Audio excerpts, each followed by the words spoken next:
राम राम। आप सभी के अंदर विराजमान मेरे परम पिता परमात्मा को मेरा कोटि कोटि नमन। हमारा सतगुरु सुखराम जी महाराज के ग्रंथ में खंड पिंड ब्रह्मांड का अंग चल रहा है।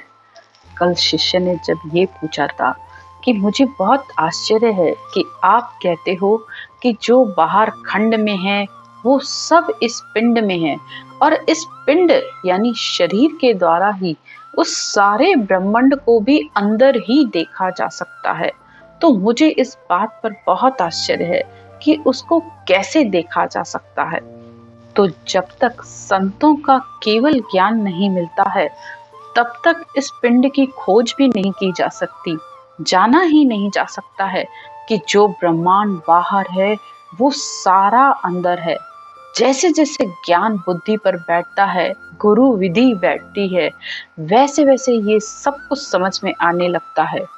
तो परमात्मा ने के भी वचन है कि मैं नहीं चाहता संसार में कि मेरा नाम क्या है, लेकिन मैंने संतों के मुख से अपना नाम राम सुना है और उस राम को रट रट कर ही सब आकर मुझ में मिले हैं। रट रट राम मिल्या मुझ माए, दुजा पंथ पंथ दिशो दिश जाए। तो दूसरे जितने भी साधन हैं, भले कोई कितने ही शुभ शुभ कर्म कर रहा है, लेकिन वो उससे स्वर्ग और वैकुंठ तक के पदों की प्राप्ति कर सकता है। 3 लोक 14 भवन तक आत्मा जा सकती है, लेकिन एक राम को रट कर, और वो भी विधि से रटकर, वो मुझ में आकर मिलते हैं।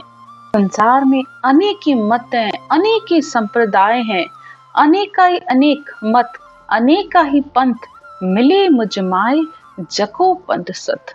तो संसार में अनेक ही पंथ हैं, अनेक ही संप्रदाय हैं, लेकिन जिससे ये सत्य अंदर प्रकट हो जाए, सत्य यानी ये सत शब्द, ने अक्षर, ये अनहद की धुन, ये प्रकट हो जाए, वो पंथ सत। क्योंकि इसी के साथ ही आत्मा परमात्मा में मिलेगी। और ये ने अक्षर का ज्ञान है, ये ज्ञान ही आत्मा को खंड और पिंड से अलग करता है। आत्मा अपनी इच्छा शक्ति की वजह से ही तो बार बार इस खंड पिंड में चली आती है, लेकिन जो विश्वास के साथ इस राम को बैठ के इस श्वास प्रश्वास में विधि से बैठकर रटता है, तो उसके अंदर आकर ये सच्शब्द जागृत होता है। तो ये आत्मा को परम पद में मिलाने का ज्ञान है। इस ज्ञान से ही आत्मा इससे अलग हो सकती है। जब ये शब्द अंदर आता है तो ये आत्मा भी चेतन हो जाती है। ये मन और इंद्रियों के कहने पर नहीं चलती है, फिर मन और इंद्रियां सब इसके कहने पे चलते हैं और ये सब मिलकर बैठकर इस राम रटना को करते हैं। मन जो पहले कभी भक्ति में नहीं लगता था, अब बैठ के हर समय इस धुन को सुनता है, क्योंकि इस धुन को सुनने का उसको बहुत आनंद आता है। और ये चक्री की तरह गोल माला जो अंदर घूमती रहती है, हर समय मन उसमें लगा रहता है। अब उसको खेलने के लिए समझ लो कुछ मिल गया है, लेकिन जो ध्यान करके बैठे हैं तो वो किस चीज का ध्यान कर रहे हैं, क्योंकि न तो उनको अपनी सांसों का पता है, न शब्द का पता है, न इस धुन का पता है। तो इसलिए बोर हो जाते हैं और फिर कहते हैं मन नहीं लगता, हमारा ध्यान नहीं लगता। तो करने का तरीका क्या है, उसकी विधि क्या है, ये जानना जरूरी है। इस करने की विधि, इस करने के तरीके में बहुत गुण है। सबसे पहले तो ये कैसे किया जाए, इसको गुरु विधि भी कहते हैं, इसको ब्राह्मण विधि भी कहते हैं। जैसे ब्राह्मणों को शास्त्रों का ज्ञान होता है तो वो सब मंत्रों का उसे ज्ञान हो जाता है। इसी तरह ही ब्राह्मण जैसे बाहर शादी कराता है, इसी तरह ये आत्मा के अंदर शादी किससे होगी, जब ये शब्द रूपी पति आएगा। तो विधि ब्राह्मण है और ब्राह्मण ही शादी कराता है, कोई दूसरा नहीं कराता है। ब्राह्मण ही उस कन्या और दूल्हे को कहता है कि फेरे लगाओ। जब वो मंत्र बोलता है तो मंत्र राम का नाम, और ब्राह्मण है ये विधि कि किस तरीके से लिया जाए। उठती श्वास, बैठती श्वास, लेती श्वास, छोड़ती श्वास में, इस श्वास उश्वास में जब ये गोल माला घूमती है तो ये आत्मा इस शब्द के साथ फेरे लगाती है अंदर, और जैसे जैसे ये फेरे लगाती है वैसे वैसे ये मंत्र भी साथ चलता रहता है, और उस धुन के साथ तो आत्मा और शब्द का मेल होता है, सुरत और शब्द का मेल होता है, तब शादी पूरी होती है। तो इसी तरह परमात्मा ने भी इस सृष्टि को इसी तरीके से बनाया है। कल हमने सुना था कि परमात्मा, भगवत वचन है, परमात्मा खुद कह रहे हैं कि मैंने संतों के लिए चौथा लोक बनाया है। उसका ज्ञान इस संसार के ज्ञान से बिल्कुल अलग है, वो सत्य केवल ज्ञान है। और जीवों के लिए, शुभ शुभ कर्म करने वालों के लिए ये 3 लोक 14 भवन बनाए हैं, उनको रहने का स्थान उनका ये है। तो दोनों ही देश परमात्मा के बनाए हुए हैं, दोनों ही भक्तियां परमात्मा की बनाई हुई है। एक नवधा भक्ति, दूसरी 10वीं भक्ति, एक होणकाल की, दूसरी सत्स्वरूप की भक्ति है। होणकाल की भक्ति माया की भक्ति है, सत्स्वरूप की भक्ति ब्रह्म की भक्ति है, और ब्रह्म में मिलकर ही तो आत्मा एक होगी। तो दोनों ही देश परब्रह्म परमात्मा के हैं, और वो परमात्मा अंदर भी है और बाहर भी है। अंदर वो शब्द के रूप में है आत्मा को परमात्मा में मिलाने के लिए, और बाहर वो सृष्टि की रचना के लिए है। क्योंकि बिना सृष्टि की रचना के, बिना जीवों की उत्पत्ति से किए वो आत्मा कैसे ब्रह्म परमात्मा में मिलेगी। तो ये है सत्य केवल ज्ञान। परमात्मा ने ये ज्ञान उन केवली भगवंतों को देकर भेजा है, और सद्गुरुदेव भी कहते हैं कि परमात्मा ने मुझे परम पद की प्राप्ति कराने के लिए भेजा है। अणभय कागज हाथ दे, हर भेजो जगमाए, सो हंसा को तार सी, सुखदेव कह बजाए। कि अणभय कागज हाथ में दे, यानी परमात्मा ने मुझे इस संसार में भेजा है आत्मा को ये ज्ञान देकर आत्मा को उस परम पद की प्राप्ति करा दूं। यानी अणभय कागज कौन सा है?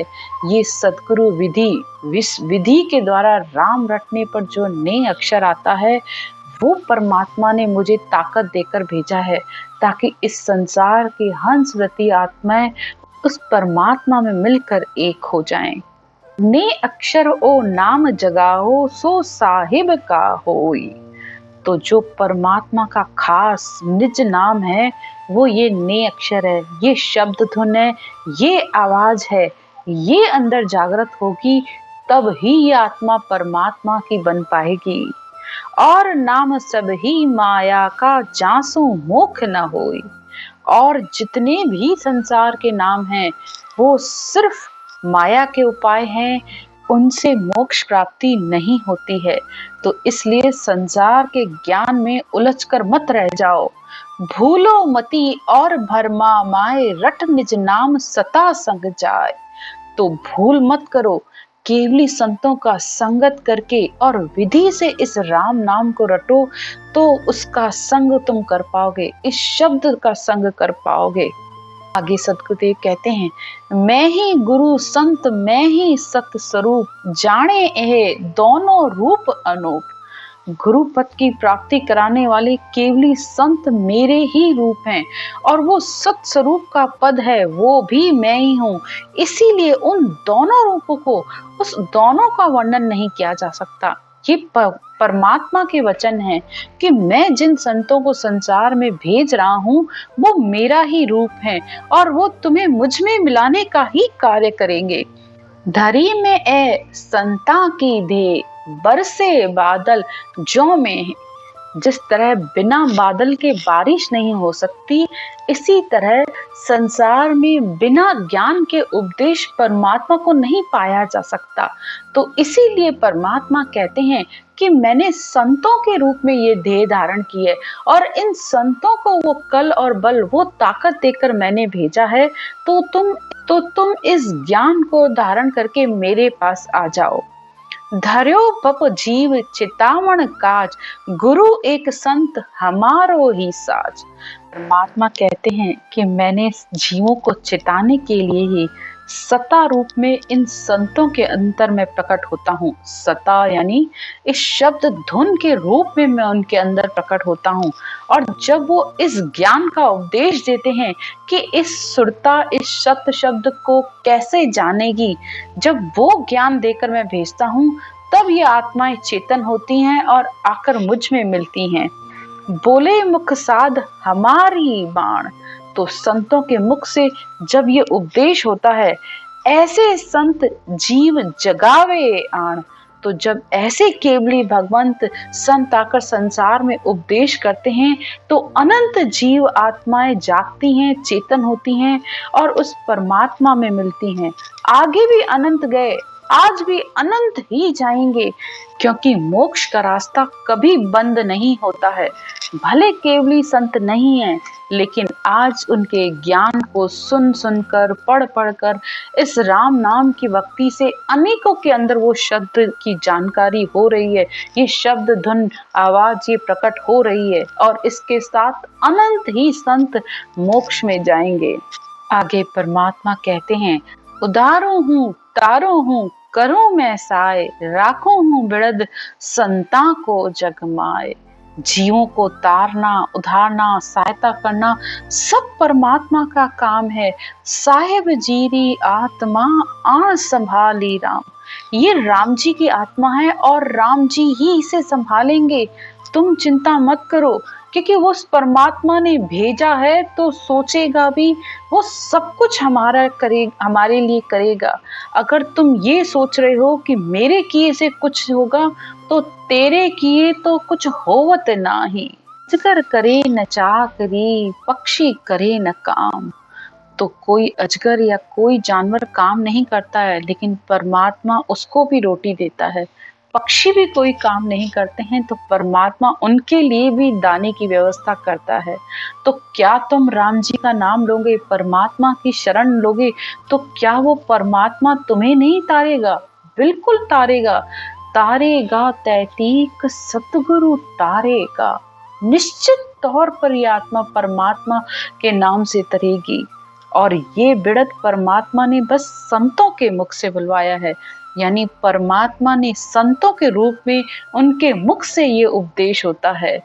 तो अनेक आत्माएं इस ज्ञान को सुन सुनकर धारण करती हैं और परमात्मा में मिलती हैं। तो संत न होते जगत में तो पच मरता संसार।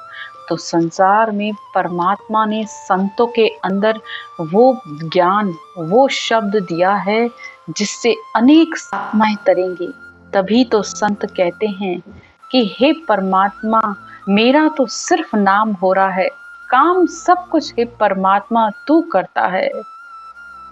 मेरा आपकी कृपा से सब काम हो रहा है, करते हो तुम कन्हैया, मेरा नाम हो रहा है। प्रभु आपकी कृपा से सब काम हो रहा है। तो संसार का हर कार्य उस परमात्मा की कृपा से, परमात्मा की इच्छा से हो रहा है। हाँ, नाम संतों का है, भक्तों का है, लेकिन सब कुछ करने कराने वाला वो परमात्मा है। आज की चर्चा यहीं तक। राम राम।